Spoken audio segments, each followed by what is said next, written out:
Hey, bonjour tout le monde, j'espère que vous allez bien, je suis Xavier alias Xavki, 53e vidéo dédiée à notre infrastructure cloud déployée sur le cloud public d'Infomaniac, et aujourd'hui on va s'intéresser à une introduction à Vector, donc un outil qui gagne à être connu encore, et qui est, on va dire, le successeur d'une lignée d'outils de log collector, donc ça vaut vraiment le coup de s'y intéresser. Alors on va voir aujourd'hui ses principes, et puis dans la prochaine vidéo on va faire son installation avec Ansible pour l'intégrer justement à notre cloud pour collecter nos logs bien sûr.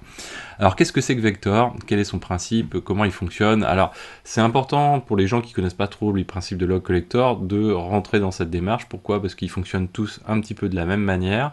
Une fois qu'on les a intégrés, on voit un petit peu comment ça fonctionne et ensuite on voit un peu plus facilement les petites différences entre les uns et les autres par rapport à cette catégorie d'outils. Alors, son principe, c'est de segmenter le processus en 3 parties. Ils font tous un petit peu ce cheminement-là. La collecte en amont, la transformation au milieu, avec une ou plusieurs transformations, et puis le routing derrière, donc c'est-à-dire l'envoi de ces flux de logs vers un endroit ou plusieurs endroits différents. Ça, c'est vraiment quelque chose qui peut varier. Derrière, donc, on peut appeler ce type d'outil finalement un streamer, plus vulgairement, qu'on va dire, et il en existe pas mal d'autres. Donc à côté on a Fluentbit, on a FluentD, on a Filebit, on a Logstash, on a aussi Bentos. Ils n'ont pas tous les mêmes capacités, il y en a qui sont un peu moins centrés sur les logs et d'autres plus centrés sur les logs. C'est assez variable, à savoir que Vector, lui, est plutôt centré sur l'observabilité au sens large, avec un focus vraiment dessus. Pourquoi? Parce que c'est un outil qui a été créé par Datadog, tout simplement. Donc du coup, derrière Datadog, observabilité, ça va franchement ensemble, et derrière, on retrouve des petites options qui sont assez intéressantes dans ce domaine-là justement, que ne proposent pas trop d'autres outils, en tout cas je les ai pas forcément en tête. Derrière, si on regarde donc les autres outils, et si on regarde un petit peu cet écosystème, hop, on va fermer ceci, toc. Alors, vous pouvez vous rendre sur la page d'accueil de la chaîne aussi, vous avez la playlist dédiée à ELK, par exemple, on va parler de Filebit, et justement, puisqu'on parle de Filebit, si on retrouve ces principes de fonctionnement, vous voyez, Filebit, dans ses configurations, on va retrouver les inputs, les fameux inputs, on va retrouver des outputs, c'est à peu près le même principe que Vector derrière. Il y a aussi quelque chose qui est assez sympa, voilà, ce petit échange de dialogue entre Filebit et Logstash.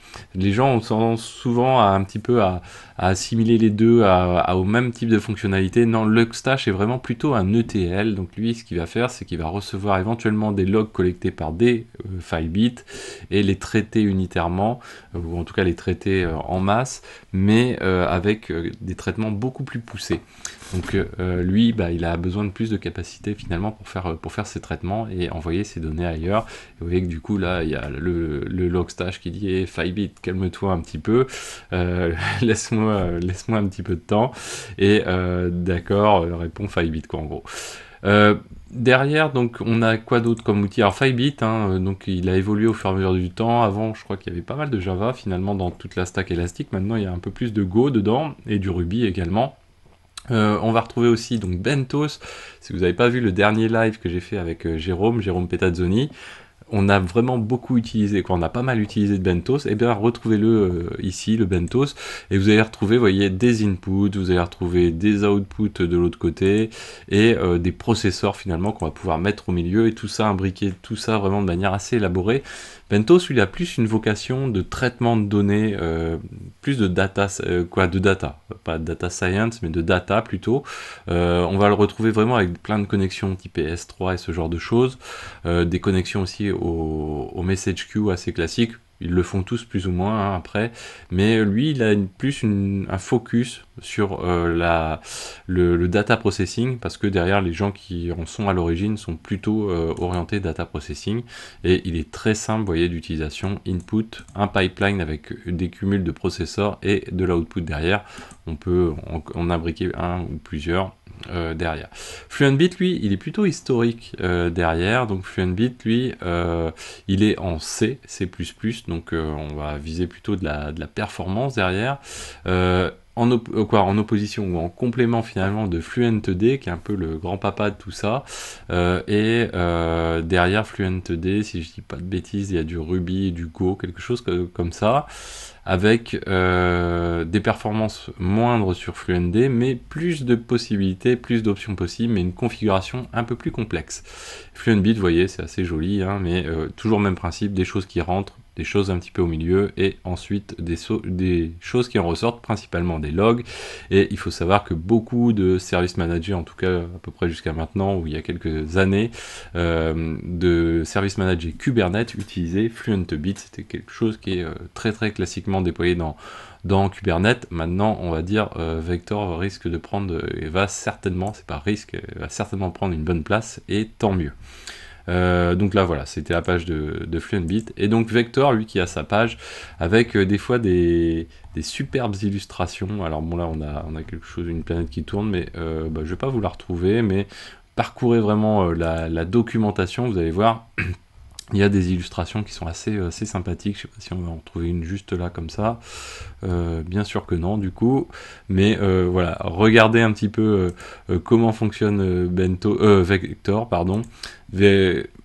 Parcourez un petit peu le site, vous allez voir, des fois il y a des illustrations qui sont assez sympathiques.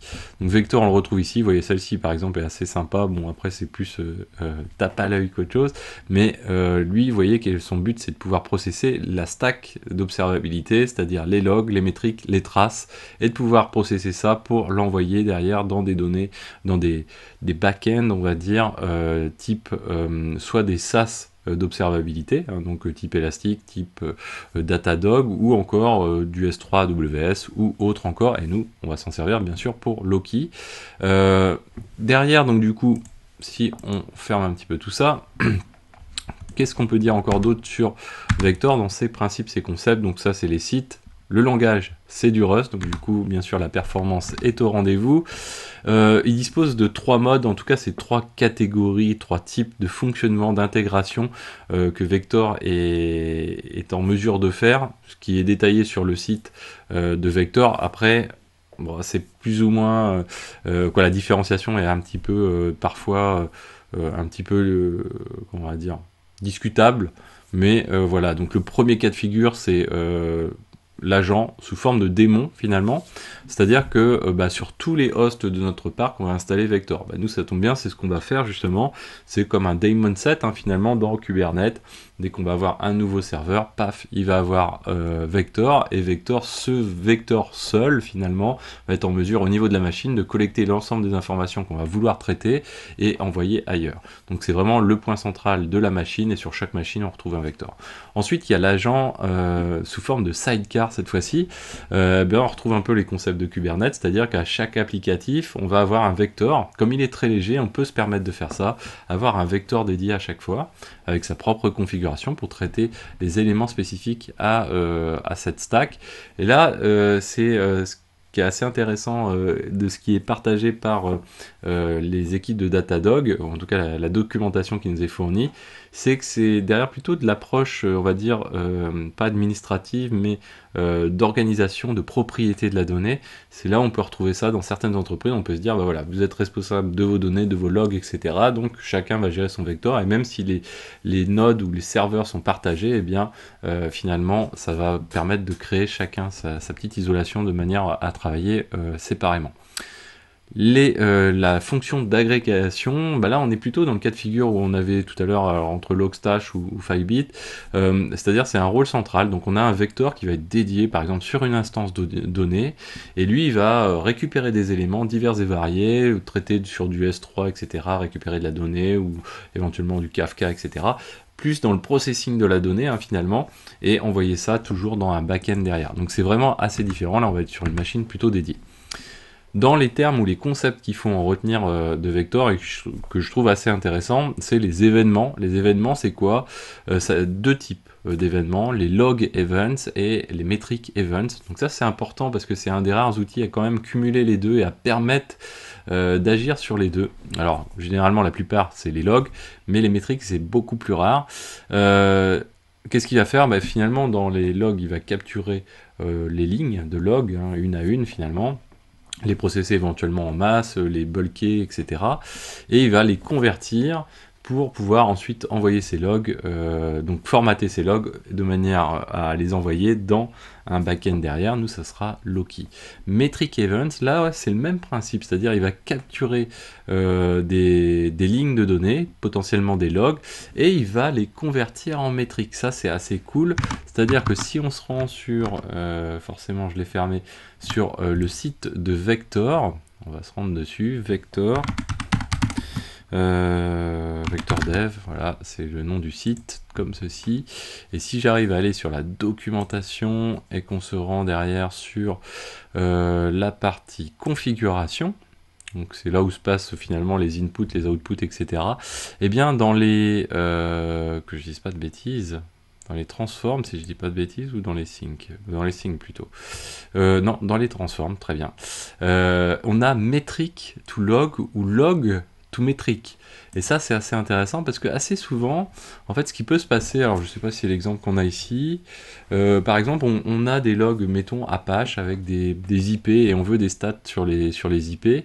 Alors, c'est pas forcément le bon exemple si vous avez vraiment beaucoup de hits et plein d'IP qui varient parce que ça va générer beaucoup de pages de métriques potentiellement.